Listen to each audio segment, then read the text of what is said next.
ओम जयंती मंगला काली भद्रकाली कपालिनी दुर्गा क्षमा शिवा धात्री स्वास्वधा नमोस्तुते। ओम ऐं ह्रीं क्लीं चामुंडाय विच्चे नमो नमः। 12वां अध्याय देवी चरित्रों के पाठ का महत्व। ओम देवी बोली, देवताओं, जो मनुष्य इस स्रोतों के द्वारा एकाग्रचित होकर मेरी स्तुति करेगा उसके संपूर्ण कष्टों को निसंदेह दूर कर दूंगी।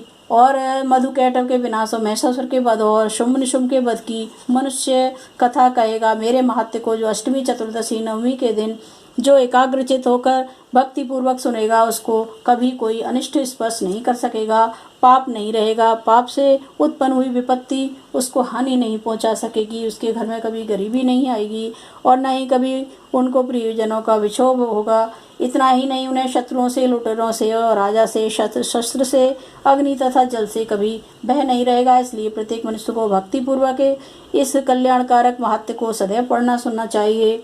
यह परम कल्याणकारक है। मेरा यह महत्व महामारी से उत्पन्न संपूर्ण उपद्रवों को तथा आध्यात्मिक आदि तीनों प्रकार के उत्पातों को शांत कर देगा। जिस घर, मंदिर, जिस स्थान पर मेरा यह स्रोत विधि पूर्वक पढ़ाया जाता है उस स्थान को मैं कभी नहीं त्यागती और वहाँ सदा मेरा निवास रहता है। बलिदान, पूजा, होम तथा महोत्सवों में मेरा यह चरित्र उच्चाटन करना तथा सुनना चाहिए। बलिदान, पूजा, हवन मनुष्य चाहे जानकर करे या अनजाने में मैं उसे तुरंत ग्रहण कर लेती हूँ। हृदय शरद काल में प्रत्येक वर्ष जो महापूजा की जाती है उसमें जो मनुष्य भक्तिपूर्वक मेरा महत्व सुनता है वह सब विपत्तियों से छूट जाता है, धन दान तथा पुत्र आदि से संपन्न हो जाता है। इसमें तनिक भी संदेह नहीं है। मेरे इस महत्व एवं प्रादुर्भाव की सुंदर कथाएं इत्यादि युद्ध में किए गए मेरे पराक्रम को सुनकर मनुष्य निडर हो जाता है, उसके शत्रु नष्ट हो जाते हैं, उसका कल्याण होता है, उसका वंश कल्याण के मार्ग पर चलता है। जो मेरे महत्व को सुनता है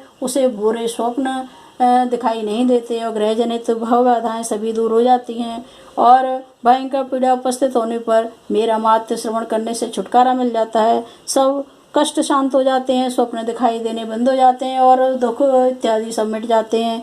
बाल ग्रह से गृहस्थी बालकों के लिए यह मेरा महत्व परम शांति को प्रदान करने वाला है और मनुष्यों में फूट पड़ने पर है भली भांति मित्रता कराने वाला है। यह महत्व समस्त दुराचारियों के बल को नष्ट कर देता है और इसके पाठ मात्र से राक्षस, भूतों, पिशाच नष्ट हो जाते हैं।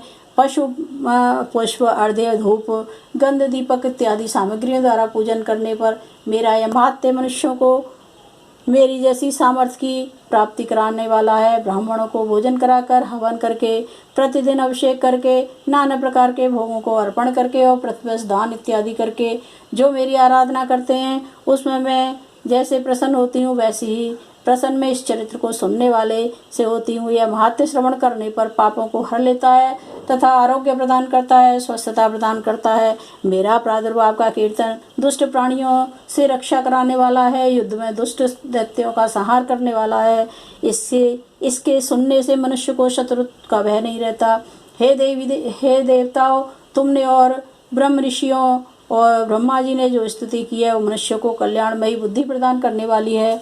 और वन में, सूने मार्ग में तथा दावानल में घिर जाने पर, जंगल में सिंहों के, व्याघ्र से तथा जंगली हाथियों द्वारा पीछा किए जाने पर, राजा के क्रोध करने पर, मारे जाने के भय से एवं समुद्र में तूफान आने से, नाव के डगवाने पर और भयंकर युद्ध में फंसा होने पर, किसी भी प्रकार की पीड़ा से पीड़ित, घोर बाधाओं से दुखी हुआ मनुष्य मेरे इस चरित्र को स्मरण करने वाला और मनुष्य उठकर पाया जाता है। शेर आदि हिंसक, पशु, डाकू, शत्रु मेरे चरित्र को स्मरण करने वाले मनुष्य से दूर भाग जाते हैं। महर्षि बोले, प्रचंड पराक्रम वाली भगवती चंडिका इस प्रकार कहने के पश्चात अंतर ध्यान हो गई।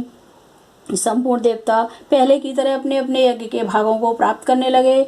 अब मैं, हे राजन, दैत्यों का हाल सुनाता हूँ। शुंभ युद्ध में मारा गया, उसका महापराक्रमी भाई भी निशुंभ के मारे जाने पर सभी दैत्य पाताल लोक चले गए। हे राजन, इस प्रकार भगवती अंबिका नित्य होती हुई भी बारंबार प्रकट होती हैं, जगत का पालन करती हैं और वे इस संसार को मोहित करती हैं, जन्म देती हैं, प्रार्थना करने पर समृद्धि प्रदान करती हैं। हे राजन, भगवती की महाप्रलय के समय महामारी का रूप धारण करती हैं और वही संपूर्ण ब्रह्मांड में व्याप्त हैं। वह सनातन देवी प्राणियों का पालन करती हैं। वे ही मनुष्यों के अभ्युदय के समय घर में लक्ष्मी रूप बनकर स्थिर हो जाती हैं तथा अभाव के समय दरिद्रता बनकर विनाश का कारण बनती हैं। पुष्प धूप गंध आदि से पूजन करके उनकी स्तुति करने से वह धन पुत्र प्रदान कराती हैं और धार्मिक बुद्धि प्रदान करती हैं, उत्तम गति प्रदान करती हैं। ओम जयंती मंगला काली भद्रकाली कपालिनी दुर्गा क्षमा शिवा धात्री स्वाहा स्वधा नमोस्तुते। ओम ऐं ह्रीं क्लीं चामुंडाय विचे। ओम ग्लौं क्लीं जौं स ज्वालाय ज्वालाय ज्वल ज्वल प्रज्वल प्रज्वल। ऐं ह्रीं क्लीं चामुंडाय विचे ज्वालं सं लं शं फट्। शेरवाली नमो नमः, जगजननी नमः, भद्रकाली नमो नमः, माते रानी नमो नमः। देवी प्रपन्नेतरे प्रसीद प्रसीद मातृकृतो क्लेश प्रसीद विश्वेश्वरी भाय विश्वं त्वमेश्वरी देवी चराचरस्य।